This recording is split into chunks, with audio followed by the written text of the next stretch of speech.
नमस्कार, मैं शिवानी मांगवानी और आप देख रहे हैं न्यूज लाइव।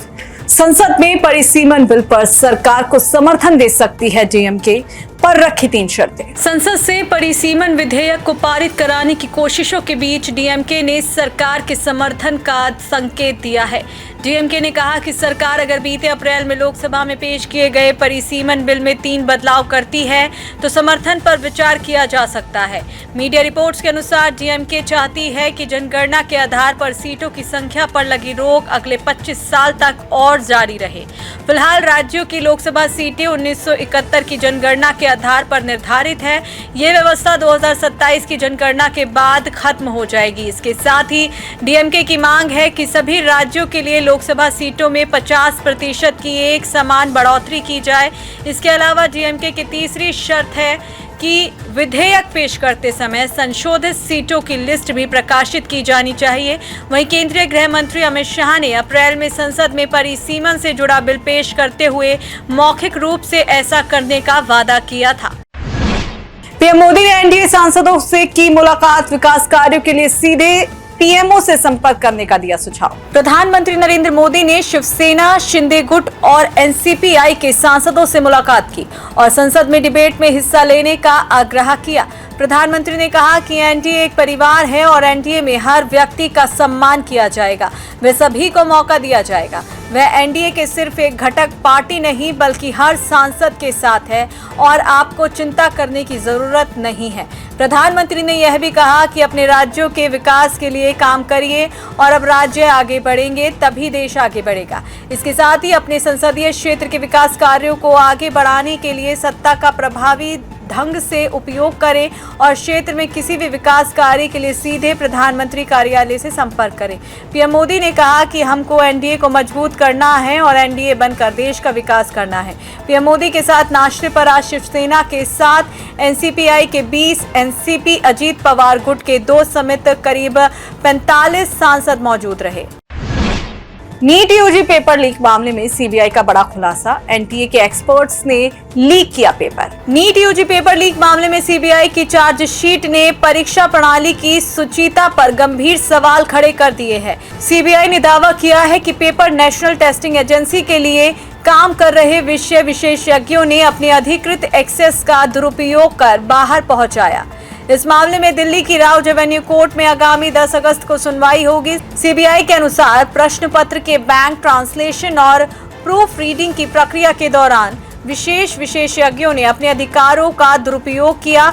इनमें बॉटनी जूलॉजी की विशेषज्ञ मनीषा गुरुनाथ मंधारे, केमिस्ट्री के विशेषज्ञ प्रहलाद विट्ठल राव कुलकर्णी और फिजिक्स की विशेषज्ञ मनीषा संजय हवलदार ने पेपर की जानकारी बाहर पहुंचाई। सीबीआई के अनुसार अप्रैल में पीवी कुलकर्णी और मनीषा बंधारे ने पुणे स्थित अपने घरों पर गुप्त स्पेशल रिवीजन सेशन आयोजित किए।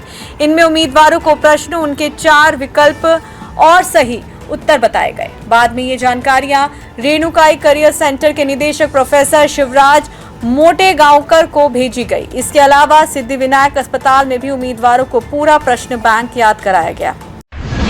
उत्तराखंड में 6 नदियों में उफान, 100 से ज्यादा सड़कें बंद। हरिद्वार में घाट डूबे, यूपी में कई क्षेत्रों में बाढ़। उत्तराखंड में लगातार बारिश से अलकनंदा, मंदाकिनी, भागीरथी समेत 6 नदियां खतरे के लेवल पर बह रही हैं और हरिद्वार, ऋषिकेश में कई घाट व मंदिर डूब गए हैं। इसके साथ ही राज्य के 132 सड़कें और बद्रीनाथ, गंगोत्री, यमुनोत्री नेशनल हाईवे बंद कर दिए गए हैं।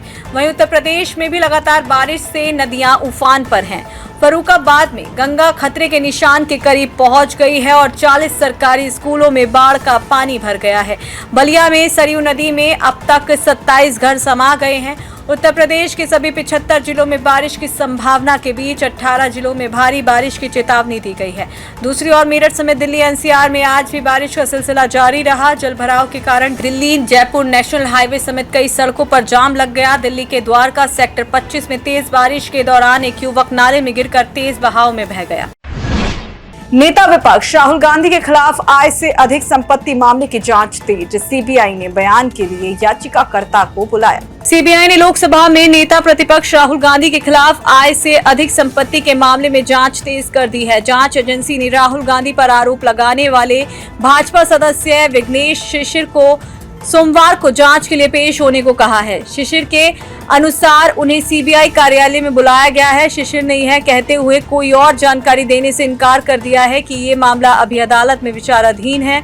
इससे पूर्व इलाहाबाद हाई कोर्ट की लखनऊ पीठ ने बीते 12 मई को इस मामले में बंद कमरे में करीब 2 घंटे तक सुनवाई की थी। हाई कोर्ट की वेबसाइट पर 14 मई को उपलब्ध कराए गए आदेश में न्यायमूर्ति RS चौहान और न्यायमूर्ति BR सिंह की पीठ ने कहा था कि सीबीआई ने सूचित किया है कि उसे याचिकाकर्ता की शिकायत मिल गई है और वह 8 सप्ताह के भीतर अदालत में अपना जवाब दाखिल करेगी।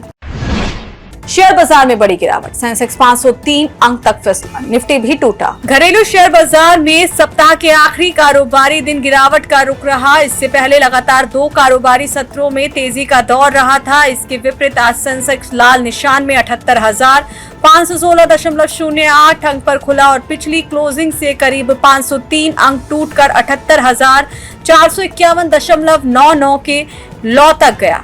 इसी तरह निफ्टी भी गिरावट के साथ 24,538.90 अंक पर ओपन हुआ और पिछली क्लोजिंग से 107 अंक टूटकर 24,529.20 के लॉ लेवल पर आ गया।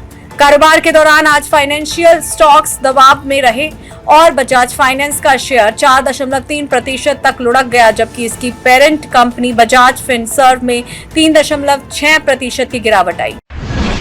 सराफा बाजार में उतार चढ़ाव जारी, एक बार फिर बढ़े सोने चांदी के दाम। घरेलू सराफा बाजार में उतार चढ़ाव के बीच एक बार फिर सोने और चांदी के भाव में तेजी आई। आधिकारिक वेबसाइट IBJars.com के अनुसार 999 शुद्धता के सोने का भाव करीब 700 रुपए बढ़कर 1,49,020 रुपए प्रति 10 ग्राम और 995 शुद्धता के सोने का रेट 1,48,423 रुपए प्रति 10 ग्राम पर पहुंच गया। इसके अलावा 999 शुद्धता की चांदी की कीमत करीब 4,500 रुपए बढ़कर 2,29,950 रुपए प्रति किलोग्राम रिकॉर्ड की गई। आज के लिए बस इतना ही। कल फिर मिलेंगे देश और दुनिया से जुड़ी अधिक जानकारियों के साथ। तब तक के लिए देखते रहिए और सब्सक्राइब करिए IIMT मीडिया।